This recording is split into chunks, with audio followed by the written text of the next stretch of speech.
বলেন তো, জেনারেলিস্ট হওয়া ভালো নাকি স্পেশালিস্ট?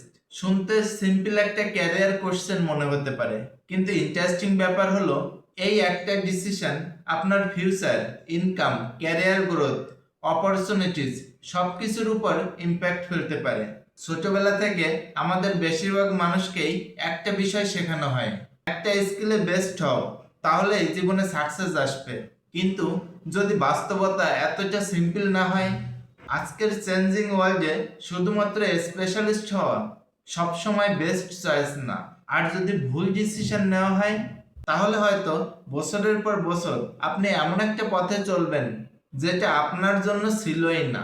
তাহলে প্রশ্ন হলো, ফিউচারের জন্য স্মার্ট চয়েস কোনটা, জেনারেলিস্ট নাকি স্পেশালিস্ট? আজ আমরা সেটাই এক্সপ্লোর করব। সত্যি বলতে কি, এই কোশ্চেনটা শুধু স্টুডেন্টদের জন্য না, যারা জব করছেন, ফ্রিল্যান্সিং করছেন, কন্টেন্ট ক্রিয়েশন করছেন, এমনকি বিজনেস বিল্ড করার চেষ্টা করছেন, প্রায় সকলেই কোনো না কোনো এক সময় এই কনফিউশনের মধ্যে অবশ্যই পড়েন। কারণ চারপাশে সবাই আলাদা অ্যাডভাইস দেয়। আবার কেউ বলে সবকিছু একটু একটু করে জানলেই ফিউচার সিকিউর। অনেস্টলি, এই কনফ্লিক্টিং অ্যাডভাইসের মধ্যে নিজের জন্য একটা রাইট ডিসিশন নেওয়া সত্যি সহজ হয় না। কারণ একটা ক্যারিয়ার ওভারনাইট তৈরি হয় না। অনেক সময় আমরা একটা ডিরেকশনে বছরের পর বছর টাইম ইনভেস্ট করি, তারপর আমরা বুঝতে পারি যে অন্য একটা পথ নিলে আরো ভালো অপরচুনিটি তৈরি হতে পারত। তাই আজকের এই ডিসকাশনটা শুধু জেনারেলিস্ট কিংবা স্পেশালিস্ট এই দুটোর মধ্যে তুলনা করা না, এটা আসলে নিজের ফিউচার নিয়ে আরো স্মার্ট ডিসিশন নেওয়ার চেষ্টা করা।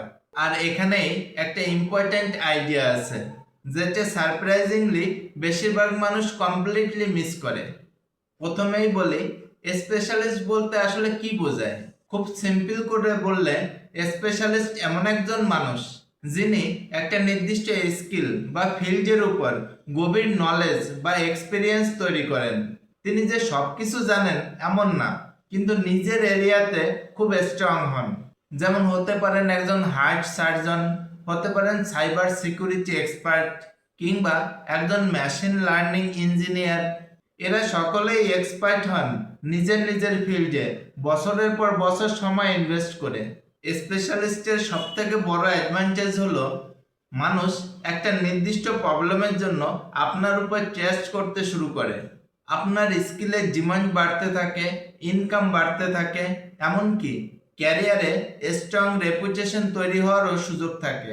তবে একটা চ্যালেঞ্জও আছে, যদি পুরো ক্যারিয়ার শুধুমাত্র একটা স্কিলের উপর ডিপেন্ড করে, আর ফিউচারে মার্কেট কিংবা টেকনোলজি দ্রুত চেঞ্জ হয়ে যায়, তাহলে নতুন সিচুয়েশনের সাথে অ্যাডাপ্ট করতে, নিজেকে খাপ খাইয়ে নিতে আপনার অনেক বেশি টাইম লেগে যাবে। তাই স্পেশালিস্ট হওয়ার অনেক ভ্যালু অবশ্যই আছে, কিন্তু এখানেই একটা ইন্টারেস্টিং কোশ্চেন আছে। যদি স্পেশালিস্ট এতই ভ্যালুয়েবল হন, তাহলে বিশ্বের অনেক সাকসেসফুল মানুষ কেন একেবারে ভিন্ন একটা অ্যাপ্রোচ ফলো করেন? এবার আসি আরেকটা ইন্টারেস্টিং অ্যাপ্রোচের দিকে, দ্যাট ইজ জেনারেলিস্ট। সিম্পল ভাষায় বললে, একজন জেনারেলিস্ট এমন একজন মানুষ যিনি শুধু একটা স্পেসিফিক এরিয়াতে ডিপে না গিয়ে বিভিন্ন স্কিল এবং ডিফারেন্ট ফিল্ড সম্পর্কে ব্রড আন্ডারস্ট্যান্ডিং রাখেন। অনেকগুলো ডিফারেন্ট বিষয় সম্পর্কে বুঝতে পারেন, মানে তিনি অনেক কিছু জানেন, বিভিন্ন বিষয়ের মধ্যে কানেকশন বুঝতে পারেন, এবং বিভিন্ন ধরনের প্রবলেম সলভ করার চেষ্টা করেন। যেমন ধরুন একজন উদ্যোক্তা, তাকে শুধু মার্কেটিং জানলেই হয় না, তাকে finance, customer psychology, technology, communication, অনেক বিষয় সম্পর্কে বেসিক আন্ডারস্ট্যান্ডিং রাখতে হয়। ঠিক একইভাবে একজন কন্টেন্ট ক্রিয়েটর, প্রোডাক্ট ম্যানেজার কিংবা লিডার, এদেরকেও বিভিন্ন স্কিল সম্পর্কে ধারণা রাখতে হয়। জেনারেলিস্ট হওয়ার সব থেকে বড় স্ট্রেংথ হলো অ্যাডাপ্টেবিলিটি। নতুন সিচুয়েশন এলে তারা বিভিন্ন নলেজকে কম্বাইন করে নতুন নতুন সলিউশন বের করতে পারে। তবে এখানেও একটা চ্যালেঞ্জ আছে, অনেক সময় জেনারেলিস্টরা অনেক কিছু জানেন, কিন্তু একটা পার্টিকুলার ফিল্ডে ডিপ এক্সপার্ট তৈরি করতে অনেক বেশি সময় লেগে যায়। তাহলে প্রশ্ন হলো, জেনারেলিস্ট আর স্পেশালিস্ট দুটোরই যদি আলাদা আলাদা ভ্যালু থাকে, তাহলে আজকের এই চেঞ্জিং ওয়ার্ল্ডে কোন অ্যাপ্রোচটা বেশি পাওয়ারফুল? আর এখানেই বিষয়টা আরো বেশি ইন্টারেস্টিং হয়ে যায়। এখন আসি সব থেকে ইম্পর্টেন্ট একটা পয়েন্টে, কারণ আজকের পৃথিবীটা আগের মতো নেই। আগে অনেক সময় একটা নির্দিষ্ট স্কিল শিখে অনেক বছর একইভাবে কাজ করা সম্ভব ছিল, কিন্তু এখন টেকনোলজি, এআই, অটোমেশন সবকিছু খুব দ্রুত চেঞ্জ করে দিচ্ছে। এর মানে এটা না যে স্পেশালিস্টের ভ্যালু শেষ হয়ে যাচ্ছে, বরং ডিপ নলেজ এখনো অনেক ইম্পর্টেন্ট, কিন্তু সময়ের সাথে সাথে একটা ডিফারেন্স তৈরি হচ্ছে। আজকের দিনে শুধুমাত্র একটা স্কিল জানলেই এনাফ না, কারণ বাস্তব জীবনের প্রবলেমগুলো এখন আর এক ধরনের নলেজ দিয়ে সলভ করা সম্ভব না। একজন সাকসেসফুল পারসন বিভিন্ন টাইপের স্কিল একসাথে কম্বাইন করেন। যেমন একজন বিজনেস ওনারের ক্ষেত্রে শুধুমাত্র প্রোডাক্ট নলেজই এনাফ না, তাকে communication, marketing, customer behaviour, technology সবকিছুরই একটা বেসিক আন্ডারস্ট্যান্ডিং রাখতে হয়। একজন ক্রিয়েটরের জন্য শুধু ভিডিও এডিটিং জানলেই হয় না, তাকে story telling, psychology, audience understanding, technology সবকিছু সম্পর্কে ধারণা রাখতে হয়। আর এ কারণেই আজ ক্রস ডিসিপ্লিনারি স্কিলের ভ্যালু বাড়ছে। ফিউচার শুধুমাত্র স্পেশালিস্ট বা জেনারেলিস্ট এদের জন্য না, ফিউচার তাদের যারা একটা বিষয়ে ডিপ নলেজ রাখেন, আবার প্রয়োজন অনুযায়ী অন্য বিষয় থেকে শিখে নিজের নলেজটাকে এক্সপ্যান্ড করতে পারেন। আর এই কম্বিনেশনটাই অনেক মানুষের জন্য নতুন নতুন অপরচুনিটি তৈরি করছে। এখন আসল প্রশ্নটা হলো, তাহলে আমাদের কোনটা চুজ করা উচিত? আমার মনে হয় এর অ্যান্সারটা সবার জন্য একরকম না, কারণ আপনার গোল, সিচুয়েশন আর ক্যারিয়ার স্টেজের উপর এটা ডিপেন্ড করে। যদি আপনি এমন কোনো ফিল্ডে যেতে চান যেখানে ডিপ এক্সপার্টিজের অনেক ভ্যালু আছে, তাহলে স্পেশালিস্ট হওয়ার অ্যাপ্রোচটা অনেক বেশি পাওয়ারফুল হতে পারে।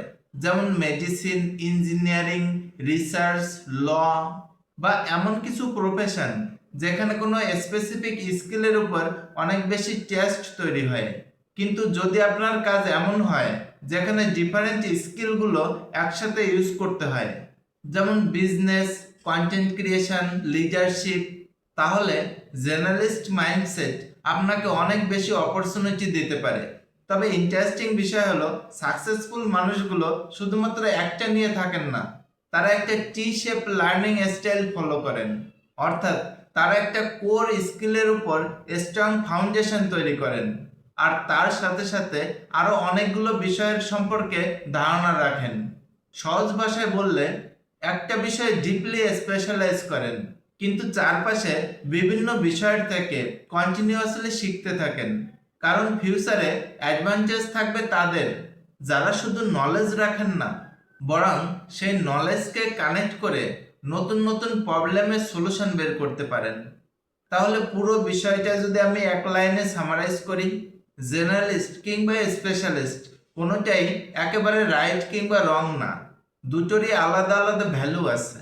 একজন স্পেশালিস্ট তার ডিপ নলেজ দিয়ে পাওয়ারফুল হতে পারেন, আর একজন জেনারেলিস্ট তার বিভিন্ন নলেজগুলো কানেক্ট করে নতুন নতুন অপরচুনিটি বিল্ড করতে পারেন।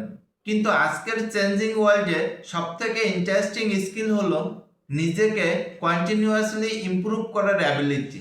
তাই নিজের জার্নির দিকে তাকিয়ে ভাবুন, আপনার জন্য কোন অ্যাপ্রোচটা বেশি সুইটেবল, কোন স্কিলে আপনাকে আরও ডিপলি শিখতে হবে, পাশাপাশি কোন বিষয়গুলো সম্পর্কে আপনার ব্রড আন্ডারস্ট্যান্ডিং তৈরি করতে হবে। আর ফাইনালি একটা টি শেপ লার্নিং সিচুয়েশন ক্রিয়েট করতে হবে। আপনার চয়েস কি, জেনারেলিস্ট নাকি স্পেশালিস্ট? কমেন্টে জানাতে পারেন। ভিডিওটি হেল্পফুল মনে হলে লাইক করতে পারেন, আর এমন অনেক থটফুল ডিসকাশনের জন্য চ্যানেলটি সাবস্ক্রাইব করে পাশে থাকতে পারেন। কারণ ফিউচার তাদেরই যারা শুধু অ্যান্সার খোঁজে না, বরং নিজের জন্য সঠিক প্রশ্ন করতে শেখে।